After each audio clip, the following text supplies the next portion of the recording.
wabarakatuh. Perkenalkan, nama saya Wiji Mita Safitri, NPM 1804040103, mahasiswi Prodi Ekonomi Syariah semester 6 di IAIN Metro Lampung.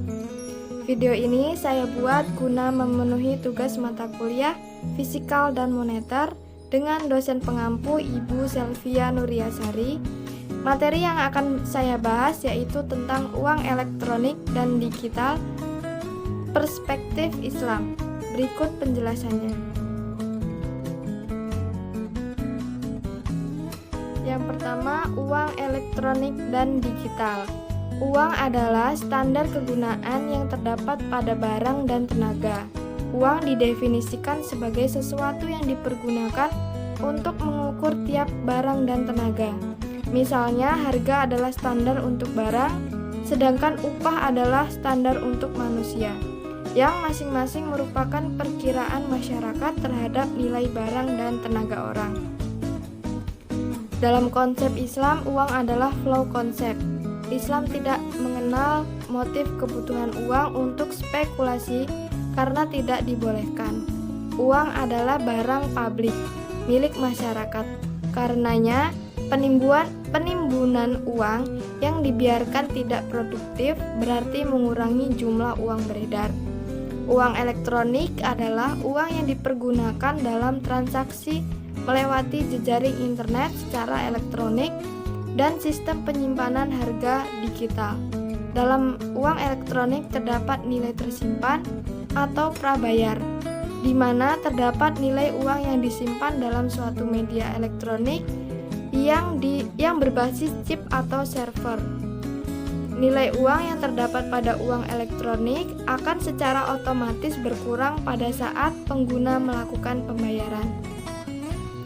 Menurut Peraturan Bank Indonesia Nomor 11/PBI/2009 tentang uang elektronik, uang elektronik adalah pembayaran yang diterbitkan atas dasar nilai uang yang disetor dahulu oleh pemegang kepada penerbit yang tersimpan secara elektronik dalam suatu media seperti server atau chip. Dan nilai uang tersebut bukan merupakan simpanan serta digunakan sebagai alat pembayaran kepada pedagang yang bukan merupakan penerbit uang elektronik tersebut. Pemerintah melalui Bank Indonesia telah menyempurnakan aturan uang elektronik melalui perubahan payung hukum dari PBI nomor 11/PBI/2009 menjadi PBI nomor 168/PBI/2014. Dalam Peraturan Bank Indonesia nomor 16/PBI/2014 pada pasal 1 ayat 3 dan 4 menyebutkan bahwa uang elektronik adalah alat pembayaran yang memenuhi unsur-unsur sebagai berikut. Yang pertama, diterbitkan atas dasar nilai uang yang disetor terlebih dahulu kepada penerbit. Yang kedua, nilai uang disimpan secara elektronik dalam suatu media server atau chip. Yang ketiga, digunakan sebagai alat pembayaran kepada pedagang yang bukan merupakan penerbit uang elektronik tersebut. Yang keempat, nilai uang elektronik yang dikelola oleh penerbit bukan merupakan simpanan sebagaimana dimaksud dalam undang-undang yang mengatur mengenai perbankan. Yang kedua, manfaat uang elektronik. Yang pertama, memberikan kemudahan dan kecepatan dalam melakukan transaksi pembayaran tanpa perlu membawa uang tunai. Yang kedua, tidak lagi menerima uang kembalian dalam bentuk barang seperti permen akibat perdagangan tidak mempunyai uang kembalian bernilai kecil atau receh. Yang ketiga, sangat applicable untuk transaksi massal yang nilainya kecil namun frekuensinya tinggi seperti transportasi, parkir tol, fast food, dan lain-lain. Yang keempat, resiko keamanan terkait uang seperti kehilangan, kecurian, penipuan, dan persoalan-persoalan lain. akan berkurang selama media non-tunai yang digunakan. Yang kelima, sistem pembayaran non-tunai lebih efisien. Kemungkinan masyarakat dan perusahaan-perusahaan untuk menekan biaya operasionalnya seperti biaya transportasi untuk menyetorkan uang ke bank beserta biaya pengawalannya. Yang ketiga, macam-macam uang elektronik. Berdasarkan media penyimpanannya, saat ini uang elektronik dibedakan atas dua jenis, yaitu yang pertama, uang elektronik yang nilai uang elektroniknya selain dicatat pada media elektronik yang dikelola oleh penerbit, juga dicatat pada media elektronik yang dikelola oleh pemegang.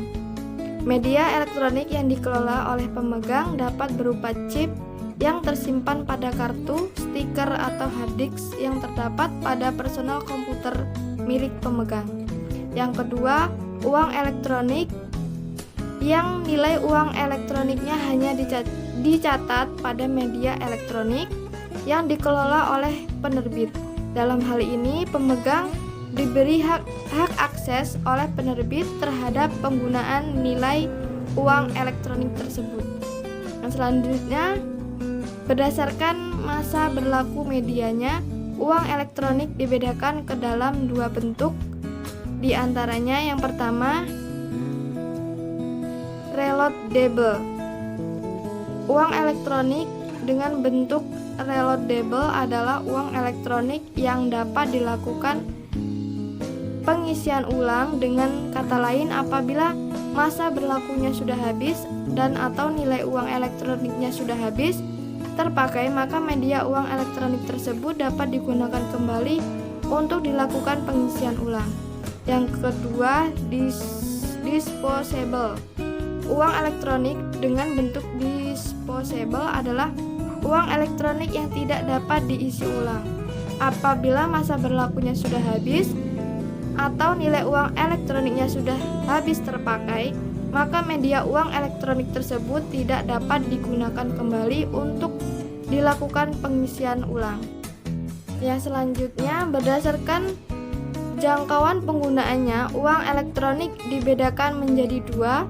Di antaranya, yang pertama, single purpose. Single purpose adalah uang elektronik yang digunakan untuk melakukan pembayaran atas kewajiban yang timbul dari satu jenis transaksi ekonomi. Misalnya uang elektronik yang hanya digunakan untuk pembayaran tol, atau uang elektronik yang hanya dapat digunakan untuk pembayaran transportasi umum. Yang kedua, multipurpose.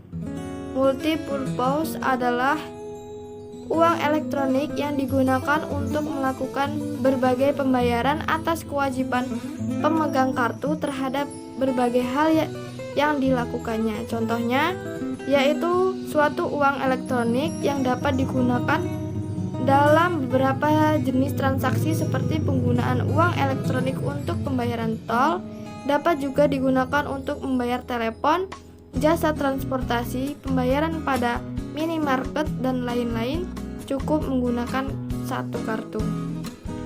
Selanjutnya, berdasarkan pencatatan data identitas pemegang uang elektronik dapat dibedakan menjadi dua jenis, yaitu yang pertama, uang elektronik yang data identitas pemegangnya terdaftar dan tercatat pada penerbit.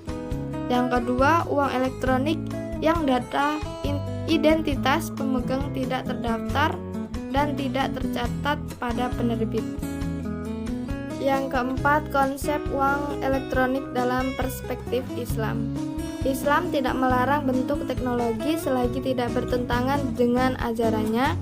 Al-Quran malah memberitakan bahwa manusia adalah khalifah di atas muka bumi, dan Allah menempatkan posisi alam ini untuk digunakan oleh manusia dengan usaha-usahanya yang baik.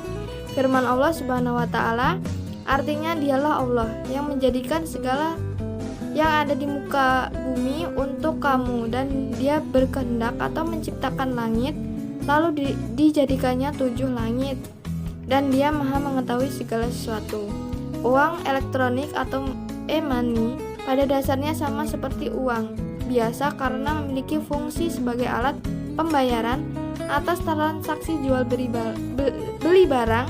Dalam perspektif syariah, hukum uang elektronik e-money adalah yang kelima, akad-akad pada uang elektronik. Terdapat beberapa akad yang berhubungan dengan mekanisme uang elektronik, di antaranya yang pertama akad jual beli.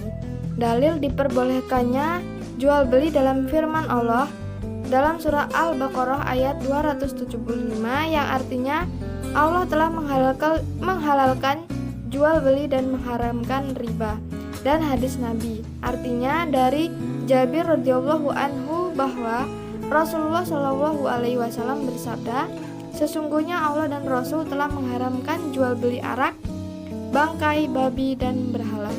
Hadis riwayat Bukhari dan Muslim.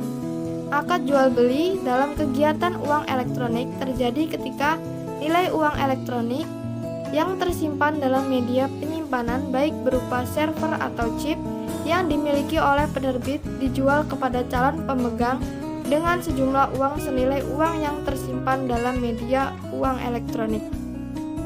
2. Akad wadiah. Dalil diperbolehkannya wadiah terdapat dalam firman Allah Subhanahu wa taala. Artinya, sesungguhnya Allah menyuruh kamu menyampaikan amanat kepada yang berhak menerimanya, dan menyuruh kamu apabila menetapkan hukum di antara manusia supaya kamu menetapkan dengan adil. Sesungguhnya Allah memberi pengajaran yang sebaik-baiknya kepadamu. Sesungguhnya Allah adalah Maha mendengar lagi Maha melihat.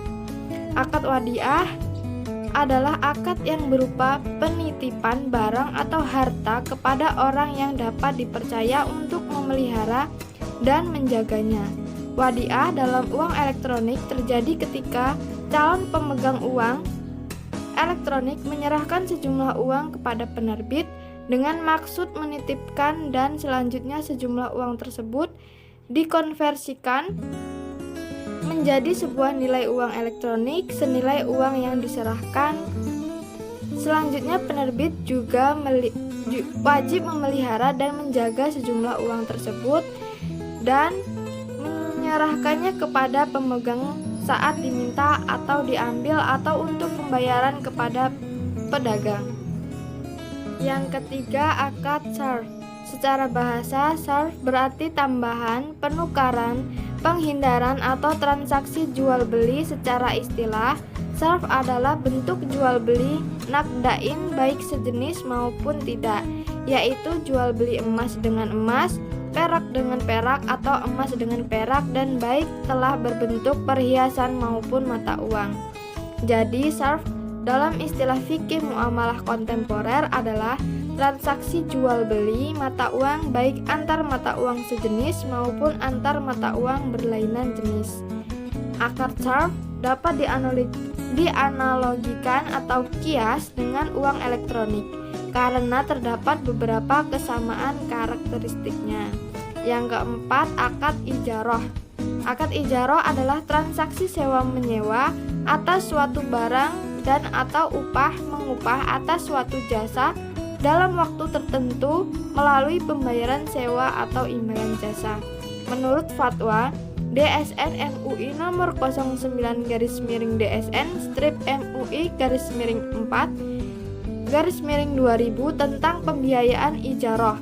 Akad ijarah yaitu akad pemindahan hak guna atau manfaat atas suatu barang dalam waktu tertentu dengan pembayaran sewa atau ujrah tanpa diikuti dengan pemindahan kepemilikan barang itu sendiri.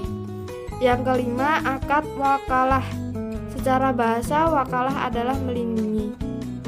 Menurut ulama mazhab Syafi'i mengatakan bahwa wakalah adalah penyerahan kewenangan terhadap sesuatu yang boleh dilakukan sendiri dan bisa diwakilkan kepada orang lain untuk dilakukan oleh wakil tersebut selama pemilik kewenangan asli masih hidup. Yang keenam, akad qard.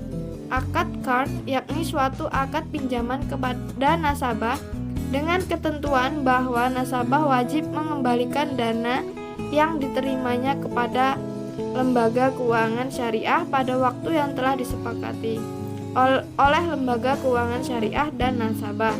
Akad qard dapat digunakan dalam hubungan hukum antara penerbit dengan pemegang uang elektronik. Mungkin itu saja yang dapat saya sampaikan, kurang lebihnya saya mohon maaf. Saya akhiri, wassalamualaikum warahmatullahi wabarakatuh.